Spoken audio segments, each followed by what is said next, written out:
안녕하세요. 2월 23일 수요일의 블록체인 투데이입니다. 지난해 하반기부터 침체를 맞고 있는 비트코인 시장이 2024년까지는 계속해서 침체를 면치 못한다는 예측이 나왔습니다. 다만 2025년에는 이 비트코인의 반감기 때문에 다시 상승장이 예상됩니다. 그럼 오늘 블록체인 업계 주요 소식입니다. 카카오뱅크가 암호화폐 실명 확인 입출금 계정 개설을 타진 중이라고 밝혔습니다. 최근 암호화폐 거래소 고팍스가 전북은행과 실명 계좌 제휴에 성공하는 등 그 어느 때보다도 분위기가 무르익었다 이런 판단에서인데요. 카카오뱅크는 암호화폐 업계 관계자들과 실명 계좌 개설에 대한 논의를 진행하고 있는 것으로 확인됐습니다. 향후 금융 규제 강화에 따른 실적 감소에 대응하는 한편 MZ세대를 겨냥해서 신사업을 확대하기 위한 전략으로 풀이되는데요. 카카오뱅크는 이 신사업의 확대를 암호화폐 사업자는 이용자 확대 편리성 측면에서 경쟁력을 더욱더 갖출 수 있다는 평가가 나오고 있습니다. 카카오뱅크는 신사업의 가능성 중 하나라고 선을 긋고 있지만 이 포트폴리오 다각화 측면에서 이 실명 계좌 제휴가 유력하게 거론되고 있습니다. 개인 지갑에 대한 코인 출금을 전면 차단했던 빗썸이 상장 폐지 코인에 한해서만 출금을 허용키로 했습니다. 빗썸은 상장 폐지가 공지된 암호화폐의 경우에는 개인 지갑으로 출금할 수 있도록 할 예정인데요. 이번에 대상이 될 암호화폐는 트루체인과 이마이너입니다. 이는 빗썸이 개인 지갑에 대한 출금을 전면 금지하고 일부 암호화폐를 상장 폐지하는 과정에서 문제가 발생하는 따른 조치인데요. 문제를 인지한 빗썸은 상장 폐지 코인에 한해서만 개인 지갑으로 출금을 허용하기로 했다고 밝혔습니다. SK증권이 개입 내에서 NFT 등 디지털 자산에 대한 사용처가 확대되고 있고 또 가치도 상승할 것으로 전망했습니다. 2022년부터 게임사들은 본격적으로 이 게임 아이템 또는 캐릭터를 일부 NFT 형태로 제공하고 유저들이 소유한 이 디지털 자산에 대해서 가치를 보존하고 사용처를 확대할 계획인데요. 블록체인 게임용 NFT 글로벌 시장 규모는 약 23억 달러로 전체 NFT 시장 규모의 22% 수준입니다. 게임 서비스가 중단돼도 이 NFT 아이템은 블록체인에 기록되어 있기 때문에 소멸되지가 않는다는 설명입니다. 라운시큐어가 병무청에 블록체인 기반 전자지갑 민원 서비스 이병무지갑 구축을 완료했습니다. 곧 정식 서비스도 오픈한다고 하는데요.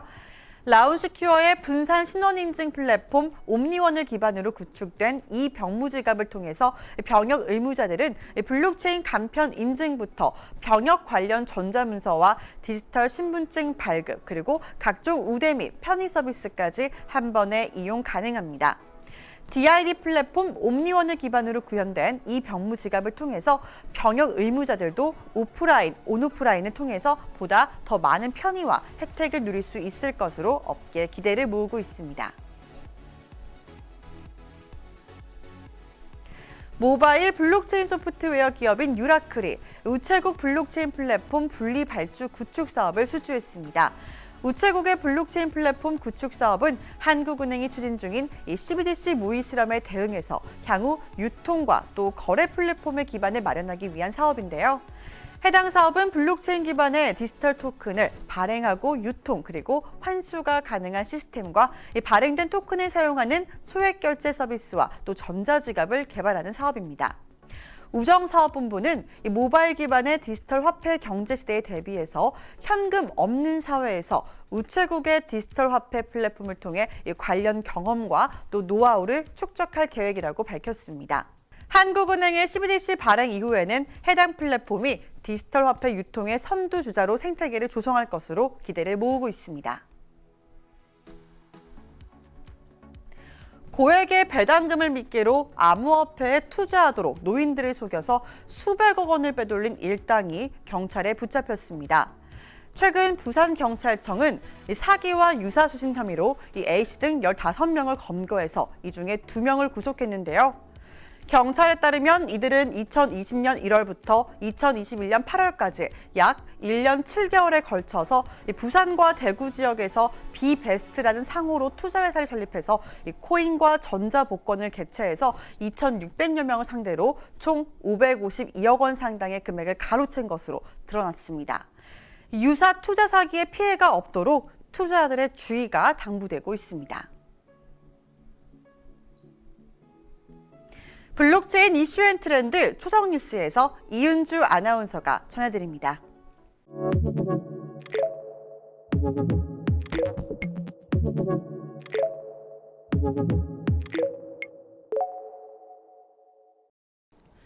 블록체인 업계 화제의 뉴스를 초성으로 알아보는 초성 뉴스 시간입니다. 첫 번째 소성입니다. 이응 기억인데요. 외신에 따르면 영국 그레이터 맨체스터 경찰 당국이 2,200만 달러 규모 러그풀을 저질렀던 스테이블 매그넷의 또 다른 용의자 2명을 체포했다고 밝혔습니다. 작년 8월 영국 경찰은 스테이블 매그넷 용의자를 체포하고 피해액의 약 90%에 해당하는 암호화폐를 회수했다고 전한 바 있는데요. 이번 사건에서 총 150명의 피해자가 자금 반환을 요구했고 이 중 23명이 반환을 받았다고 합니다. 지금까지 영국 경찰이 전 세계 암호화폐 범죄 피해자들에게 반환한 피해 자금 규모는 400만 파운드 규모라고 하네요. 두 번째 초성입니다. 리을 시옷 이응입니다. 현재 우크라이나와 함께 분쟁으로 전 세계 시장을 흔들고 있는 곳이죠. 바로 러시아입니다. 암호화폐 규제 방식을 두고 러시아 중앙은행과 재무부가 의견 차를 좁히지 못하고 있는 가운데 재무부가 의회에 관련 법안을 제출하면서 자체적인 암호화폐 규제 수립을 추진하겠다는 의사를 나타냈습니다. 이번 법안은 암호화폐 결제를 금지하는 정부의 기존 입장을 유지하면서도 암호화폐를 투자 수단으로 취급할 수 있는 방안을 열어뒀는데요.